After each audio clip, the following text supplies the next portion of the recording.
Welcome back to the channel. Today we're going to be talking about periodization, and you may have heard about periodization in your travels and learning about strength and conditioning and planning your training.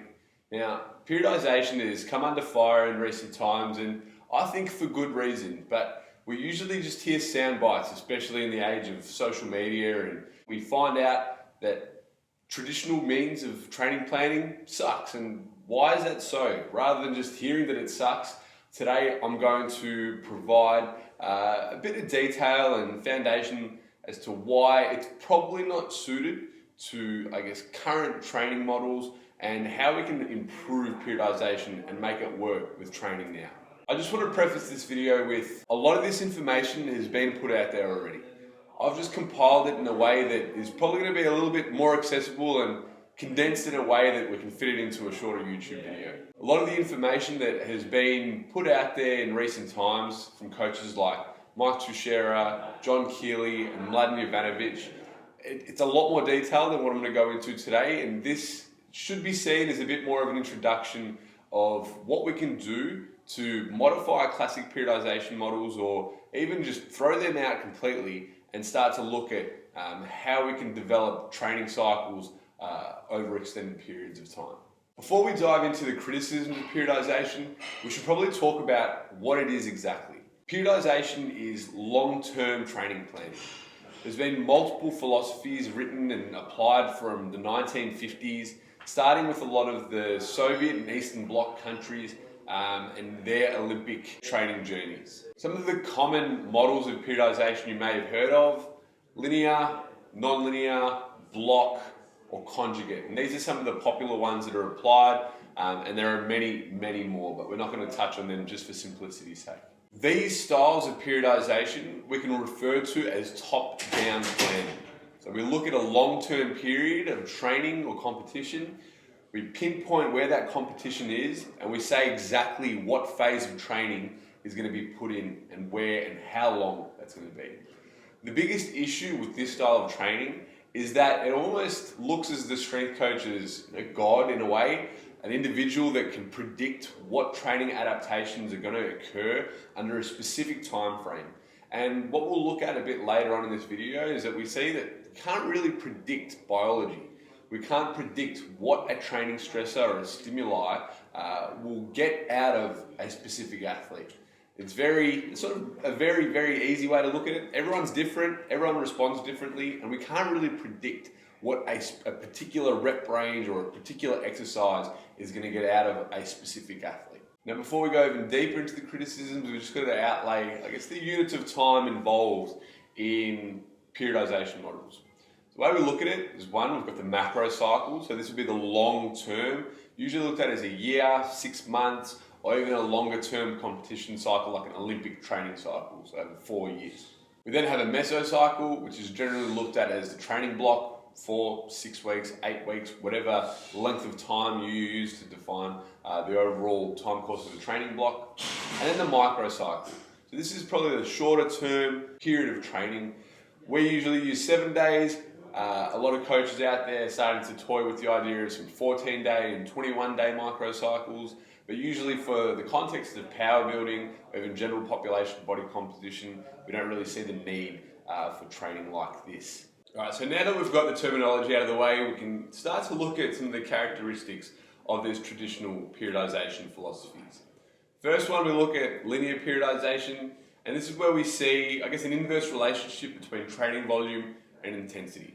The closer that we get to competition, we see training volume decreases, training intensity increases. What I was talking about earlier with, biological responses from different individuals, sometimes we see the higher intensity end doesn't work for all individuals. Sometimes you see individuals get better responses from higher volumes, and this is why we can start to, break down these responses and say, or these philosophies and say, maybe this constant or just this is the blanket rule for all individuals, it just doesn't really hold true. The next philosophy we'll look at, and it's a bit more popular in current times, would be block periodization. Now, block periodization says, in this mesocycle, we are working on this specific quality.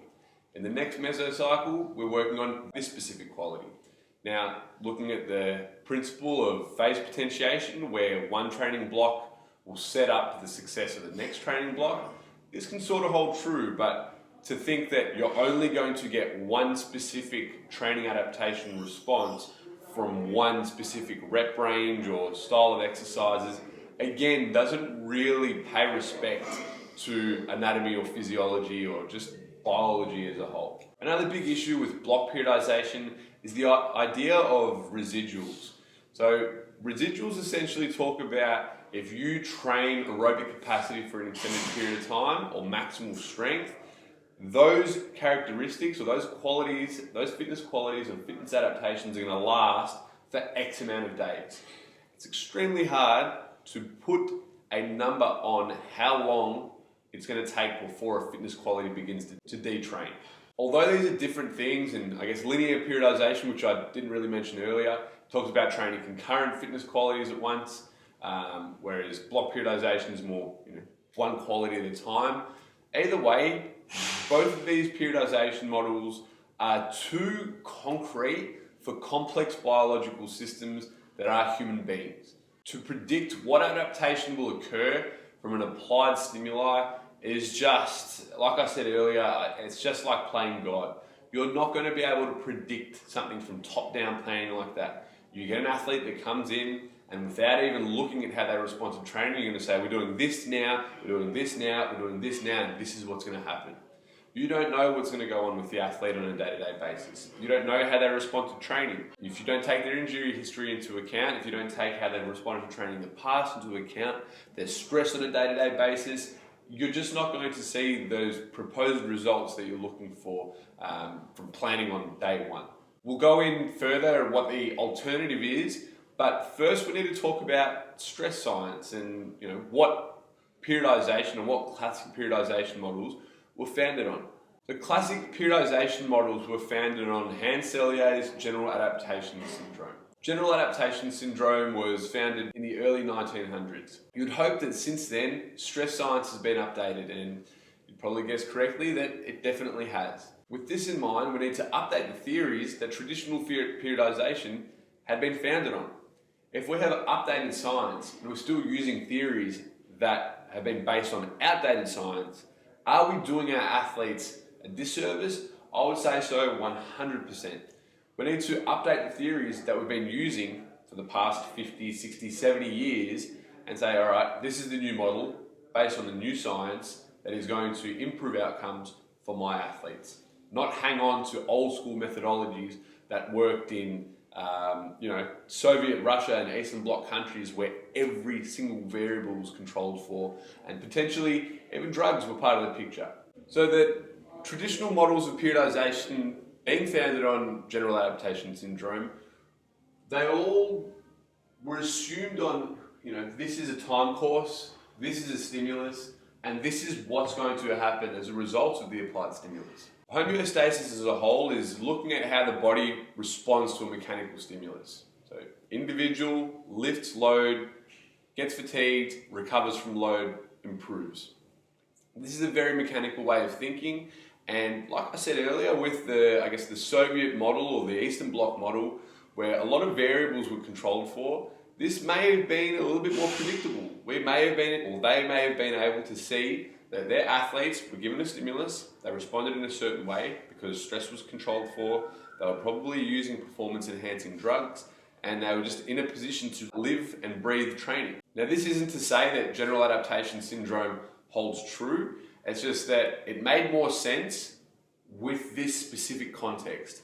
The science that general adaptation syndrome was built on has since been debunked, and if you look at some of John Kiely's papers, you'll see that he breaks them down in a very specific and orderly fashion, and I really, really recommend you look at them. The updates in stress science now lead us to look at allostasis, and how does that affect what we're doing on the training floor, or just in looking at fatigue management and stress as a whole. So allostasis, and I think this was quite eloquently put, is stability through change, whereas homeostasis refers to change through constancy. Okay, these aren't my words. I'll put the references down in the description box below. So with Allostasis. It essentially refers to us anticipating a threat or a stress and then responding to that stress. And there's multiple systems in the body that are constantly going to be changing to meet the needs of responding to that stressor. And the way we look at it is like this essentially. So this is our set point, but systems are constantly changing over time to maintain the set point. As we see repeated stresses, our allostatic load will increase, and then we'll need to respond to that by changing, in the context of training, changing training variables, whether that be load, relative intensity, the structure of the training block, so on and so forth. Now, the biggest factor in this, the comparisons and the theories, whether it's general adaptation syndrome or allostasis, is that general adaptation syndrome looks at a mechanical response. Like I said earlier, trainee trains, fatigues, adapts. Whereas allostasis looks at us as faceted individuals. We look at training and we respond to training dependent on different ways. What's our genetic makeup like? What is our ability to respond to training as a result of that genetic makeup like? How do we sleep? How do we eat? How are our stress levels in life?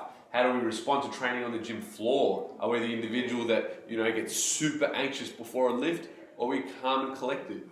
Are we the lifter that gets super angry and mad before a lift, whether it be week 1 or week 6 of a training block? Or are we someone that methodically looks at training in a way that week 1, 2, 3 are probably going to be lower stress periods. Weeks 4, 5, 6 are where you're going to call on your demons to get up into a position that gets you lifting those heavy weights. All of these come into account when looking at, a more holistic view of training. We don't look at individuals as mechanical beings. We look at them as humans, as complex organisms that respond to training in a different way. And this is essentially why top-down periodization and training planning does not work. We can't predict how individuals will respond to training from a zoomed-out lens. We need to see the individual for what they are, an individual.